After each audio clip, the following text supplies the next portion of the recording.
संयुक्त राष्ट्र सुरक्षा परिषद में बदलावों की मांग पर अड़ा भारत अब लगातार दुनिया भर का समर्थन जुटा रहा है। अब हाल ही में ब्रिक्स देशों के समर्थन के बाद भारत ने G4 देशों का समर्थन भी जुटा लिया है। Brazil, India, Japan and Germany as permanent members. Portugal supports the African Common Position and the aspirations of Brazil and India to become permanent members. ठीक है, अब ये वीटो पावर अगर कल को इंडिया के पास आ गई, ठीक है, तो ये तो पाकिस्तान को कहीं किसी रोजाना पाकिस्तान के खिलाफ मोशन लेके आ जाएंगे रोजाना, और हम क्या करेंगे, हम रोजाना मजीद फिर चाइना के पास बैठे रहेंगे। हाँ, चाइना को प्रॉब्लम हो सकती है। इस वक्त अगर देखा जाए तो चीमा साहब, मेरे ख्याल में दुनिया की नंबर 1 डेमोक्रेसी भारत के अंदर है, अमेरिका के अंदर नहीं है। तो सारी दुनिया कह रही है कि 21वीं शताब्दी इंडिया की शताब्दी है, जबकि हमसे बड़ी इकोनॉमी अभी चाइना है, लेकिन कोई नहीं कहता फकर भाई कि 21वीं शताब्दी चाइना की शताब्दी है। भारत ने जिस तरीके से अपने आप को राइज किया है पिछले तकरीबन 20-30 सालों के अंदर, मेरे ख्याल में उनका भी इन्फ्लुएंस जो है वो बढ़ रहा है, बढ़ चुका है। जिस तरह अगले दिन जयशंकर साहब ने फरमाया कि मेरा अब भारत का इमेज दुनिया को चाहिए कि वो चेंज कर ले, और चेंज हो रहा है, इसमें कोई शक नहीं है। और उसका सबसे बड़ा सीक्रेट जो है, उनका वेपन है, वो इंडियन इंस्टीट्यूट ऑफ टेक्नोलॉजी है। हम लाते हैं टॉक शोज और अनलिमिटेड एंटरटेनमेंट सिर्फ यूट्यूब पर। अगर आपने अभी तक हमारा चैनल सब्सक्राइब नहीं किया तो अभी सब्सक्राइब करें और बेल आइकॉन को क्लिक करके हमारी लेटेस्ट वीडियोस के बारे में अपडेट जानें। यूके एंड फ्रांस वो कह रहे हैं जी कि इंडिया को परमानेंट सीट दी जाए। यूके और फ्रांस ये कह रहे हैं इंडिया को परमानेंट सीट दें। ये एमैनुअल मैक्रोन ने ये कल कहा है, ये केर स्टामर ने भी कहा है। ऐसी क्या चीज है कि फ्रांस को अपना केस तो लड़ ही लड़ रहा है, लेकिन इंडिया का केस भी लड़ रहा है। वो इसलिए केस लड़ रहा है, जिस तरह इंडिया G20 के अंदर अफ्रीका का केस लड़ रहा था ना, इसी तरह फ्रांस और यूके इंडिया का केस किधर लड़ रहे हैं, यूएन सिक्योरिटी काउंसिल में। लगता तो ऐसे है कि अमेरिका बड़ा इंपॉर्टेंट इत्तेहादी है इंडिया का, लेकिन याद रखिएगा कल को जो मौका आना है तो अमेरिका जो है, it could be one of the problem for India to be in the UN permanent की सीट जो है। बेशक ओबामा और बाइडेन और ट्रंप जितनी मर्जी बातें करते रहे, but when it comes to an actual वो जो चीज को करना होता है वो बड़ा मुश्किल काम है। लेकिन इंडिया जो है, कल मैं देख रहा था चिली का सदर भी कह रहा है, पोर्चुगल की लीडरशिप भी कह रही है, फ्रांस की भी कह रही है, 3 तो परमानेंट जो मेंबर हैं। मेरे ख्याल है रशिया को भी कोई प्रॉब्लम नहीं होना if India is a permanent member of the UN security council. तो मुझे इस चीज की समझ नहीं आ रही है हमारी लीडरशिप उसे की कर दिए, एक की कर देने पे।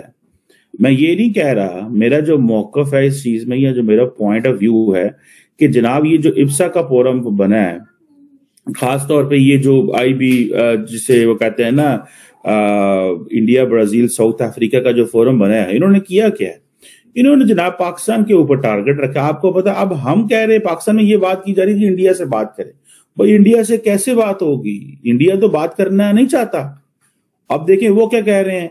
अच्छा, मजे की बात यह है कि वो दहशतगर्द ग्रुप जो पाकिस्तान को टारगेट करते हैं, उनका कोई नाम दुनिया में नाम नहीं ले रहा।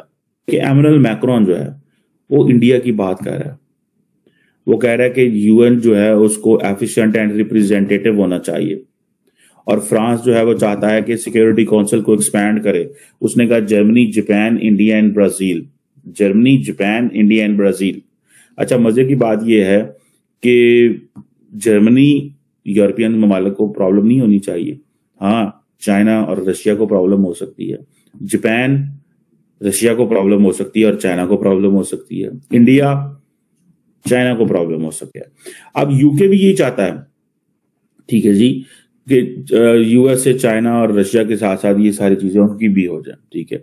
अब ये वीटो पावर अगर कल को इंडिया के पास आ गई, ठीक है, तो ये तो पाकिस्तान को कहीं किसी रोजाना पाकिस्तान के खिलाफ मोशन लेके आ जाएंगे रोजाना, और हम क्या करेंगे, हम रोजाना मजीद फिर चाइना के पास बैठे रहेंगे जाके, ठीक है, हम फिर जाके बैठे रहेंगे, हम फिर चाइना के पास जाके बैठे रहेंगे, क्योंकि इंडिया के पास अगर परमानेंट सीट है, देखिए परमानेंट सीट आपको कोई खैरात में नहीं देता।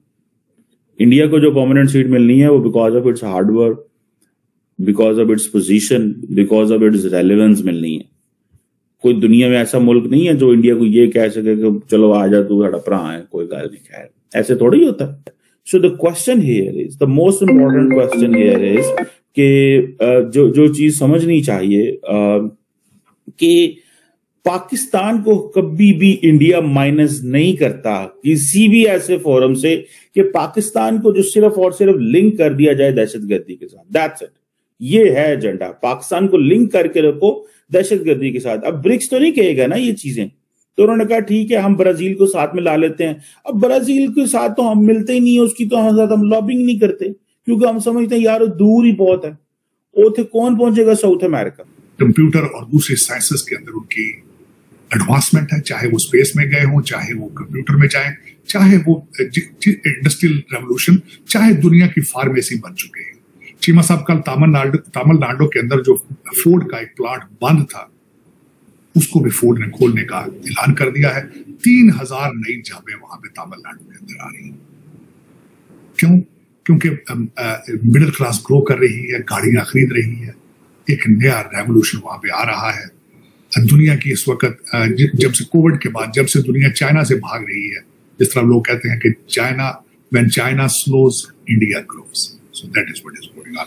और उसका भरपूर फायदा जो है वो भारत उठा रहा है अपने लॉ एंड ऑर्डर की वजह से, अपनी स्टेबिलिटी इन द डेमोक्रेसी के हवाले से। मैं पहले भी जो अब बताऊं, इलेक्शन इस वक्त हो रहा है कश्मीर के अंदर, हरियाणा के अंदर। कश्मीर में 18 सितंबर को, हरियाणा में अक्टूबर 5 को, महाराष्ट्र में नवंबर में और झारखंड और दिल्ली के अंदर इलेक्शन होगा जनवरी और फरवरी।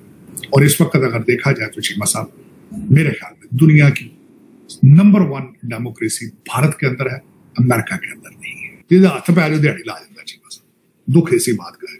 अब देख लें आपकी अदालतों की हालत क्या है। कभी कहते कॉन्स्टिट्यूशनल कोर्ट बनानी है, कभी कहते कोई कोर्ट अगली कोर्टें कम है यार, अगले कानून कम है, क्योंकि कानून तो बहुत ज्यादा है लेकिन आप इन्फोर्स नहीं करते, आप चाहते ही नहीं। जब पाकिस्तान के अंदर कोई पाकिस्तानी मौजूद नहीं है तो इसको ठीक कौन करेगा? कौन करेगा इसको ठीक? जो है उनके पास एक तो पैसा बहुत ज्यादा है, जितने स्टार्टअप्स हैं वहां पे जो हिंदू वैल्यूज हैं, जो इंडियन वैल्यूज हैं, उसको वो लेकर के चलेंगे। और इम्पोर्टेंट चीज इसके बाद ये है कि भारत जो है वो फर्स्ट रिस्पॉन्डर भारत बनना चाहता है। और उसमें जो फर्स्ट रिस्पॉन्डर भारत है कि जहां पे भी humanitarian assistance and disaster relief operations करने पड़ते हैं, पर्टिकुलरली आपको इस तरह के ऑपरेशन जो हैं वो Indian ocean and Pacific ocean के अंदर करने को मिलेंगे, बिकॉज वहां पे ऐसे जैसे मसले हैं, आपने देखा होगा सुनामीज आते हैं, बहुत सारी और चीजें जो है। सो वो जब भारत ये कहते हैं कि हम ह्यूमन सेंट्रिक पोजीशन लेंगे, तो इसीलिए वो ग्लोबल साउथ की बात करते हैं, इसीलिए वो कहते हैं जी फर्स्ट रिस्पॉन्डर होगा भारत, ठीक है जी। और जैसे मैंने आपको कहा कि वो कह रहे हैं कि हमने परमानेंट मेंबर बनना है सिक्योरिटी काउंसिल का, और साथ में वो कहते हैं क्योंकि हम मदर ऑफ डेमोक्रेसी हैं, भारत जो है वो मदर ऑफ डेमोक्रेसी है। मुझे वैसे इस सेंटेंस की समझ नहीं आई कि इंडिया कैसे अपने आप को मदर ऑफ डेमोक्रेसी कहता है। इंडिया लार्जेस्ट डेमोक्रेसी तो जरूर है, लेकिन ये मदर ऑफ डेमोक्रेसी ये कैसे है? शायद वो समझते हैं कि क्योंकि हम बड़ी तादाद में हैं, हम दुनिया में हर जगह मौजूद हैं, हमारे लोग अमेरिका में हैं, हमारे लोग बरतानिया में हैं। इस जारी बात है ये जितने भी इंडियन ओरिजिन के लोग इन मुल्कों में हैं वो पर्टिकुलरली एक रिलीजियस आइडेंटिटी से कनेक्टेड है इंडिया के साथ, ठीक है जी। और ये चीजें जो हैं वो इसीलिए वो शायद वो कह रहे हैं। देन फिर वो अपनी बात कर रहे हैं कि अपने डियास्पोरा को बहुत ज्यादा अहमियत देते हैं।